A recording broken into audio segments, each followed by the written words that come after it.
Y hay un tema que yo quería comentar contigo, tiene mucho que ver con la depresión y tiene mucho que ver con tu libro. Y es el caso de Robin Williams. Con muchas personas que yo he hablado me decían, no, es que Robin Williams tenía una depresión de caballo y se suicidó. Ujú. Pero lo que se dejan por el camino es que Robin Williams tenía una enfermedad atroz, que era la demencia con cuerpos de Lewy, y tú hablas de ella en el libro. ¿Qué es exactamente? La demencia con cuerpos de Lewy es una enfermedad neurodegenerativa muy frecuente que fácilmente se puede confundir con una enfermedad de Alzheimer en determinados momentos o con una enfermedad de Parkinson también al principio. Es una enfermedad de la familia del Parkinson en cuanto al mecanismo implicado en que la enfermedad aparezca. Una forma normal de una proteína que se llama alfa-sinucleína juega un papel central en la neurodegeneración que asocia a esta enfermedad. Es una enfermedad que típicamente presenta un parkinsonismo, el paciente tiene síntomas que recuerdan al Parkinson, pero a diferencia de la enfermedad de Parkinson, desde el principio, incluso antes, hace un deterioro cognitivo, ¿vale? Pero una de las particularidades del Lewy es que, por un lado, suelen asociar muchos fenómenos de alucinaciones visuales, en ocasiones extraordinariamente complejas, y luego una clínica neuropsiquiátrica donde la ansiedad y la depresión, sobre todo una ansiedad sumamente incapacitante en respuesta a nada, es decir, que aparece cuando quiere, es un rasgo súper característico. Entonces, claro, es un proceso que cuando aún no te ha deteriorado cognitivamente hasta el punto en que dejes de ser consciente de lo que está sucediendo, te puede hacer sufrir mucho por esas alucinaciones, por esas ansiedades bloqueantes extremas, por una concurrente discapacidad motora que te hace torpe, etc. Entonces, Robin Williams tuvo, además, su mujer, que escribió para la revista, creo que era Neurology, uno de los mejores relatos escritos de lo que es la enfermedad con cuerpos de Lewy, escribió los últimos años de su marido, y eso plasma perfectamente la complejidad de esa enfermedad. El trastorno psiquiátrico que tenía Robin Williams era un síntoma de la enfermedad neurodegenerativa.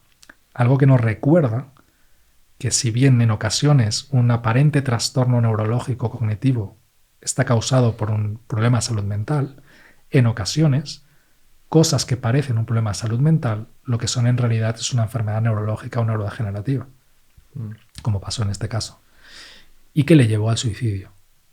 El suicidio es una de las causas que siempre acompañan a muchas enfermedades degenerativas por el pronóstico desolador y por los propios cambios en la cognición y en el comportamiento que la enfermedad impone.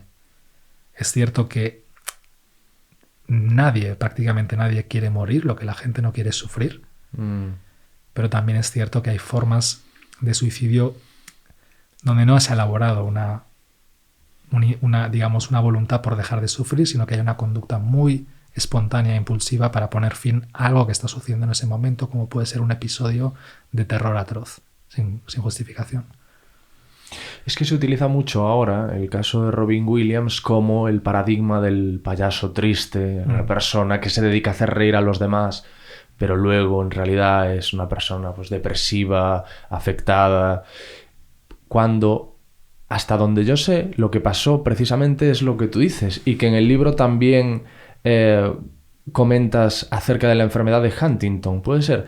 Y es que la persona que está padeciendo ese mal es perfectamente consciente de la, a falta una palabra mejor, desintegración de su cerebro, y que eso es lo que le pasaba a Robin Williams. Se estaba dando cuenta de que se estaba volviendo loco, de que ya no podía trabajar, de que ya no podía hacer reír, de que ya no tenía ningún sentido su vida y empezaba a considerarse un lastre para su entorno. Así es. Muchas de las enfermedades con las que nosotros trabajamos y que deterioran la cognición de una forma profunda, en algún punto el paciente deja de ser consciente de su realidad. Es lo que llamamos la anosognosia. Hay una minimización o una negligencia absoluta sobre los síntomas. Paciente profundamente amnésico, incapaz de recordar ni siquiera quién es la persona que está a su lado cuando es su hijo y que te dice que su memoria está perfecta, o incluso el paciente que ya no puede caminar y te cuenta que no quiere caminar porque no le apetece cuando lleva 5 años sin poder levantarse de una silla de ruedas, ¿no? En ese momento posiblemente el paciente está, entre comillas, protegido de una realidad que es devastadora, y ahí quien sufre mucho es la familia. Pero claro, estos procesos son lentamente progresivos, la mayoría de ellos, y las personas no todas las personas, pero hay muchas personas, sobre todo las que han sido cognitivamente muy competentes, que se dan cuenta rápido que algo está pasando.